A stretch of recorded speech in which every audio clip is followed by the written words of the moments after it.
The titles of Page and Squire represent the entry-level positions within the structure of medieval monarchy and nobility, serving as the training stages for boys on their way to knighthood. A page was typically a young boy, often from a noble or knightly family, who entered service in the household of a lord at around the age of 7. His duties were light but important, learning manners, serving meals, carrying messages, and observing the ways of nobility. A page's role was as much about education as service. He was instructed in literacy, etiquette, religion, and the fundamentals of combat through games and practice.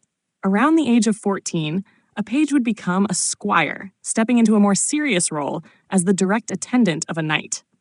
A squire's duties included caring for the knight's armor and weapons, tending to the knight's horse, accompanying him to tournaments and battle, and learning the art of war firsthand. This stage was crucial because the squire was expected to absorb the ideals of chivalry, loyalty, courage, courtesy, and devotion to duty. In return, the knight acted as mentor and protector.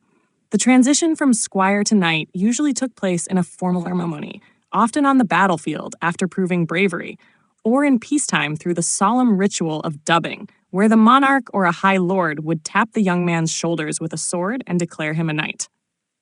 Although the role of page and squire as a path to knighthood no longer exists in the same form today, their legacy survives in modern ceremonial and symbolic traditions.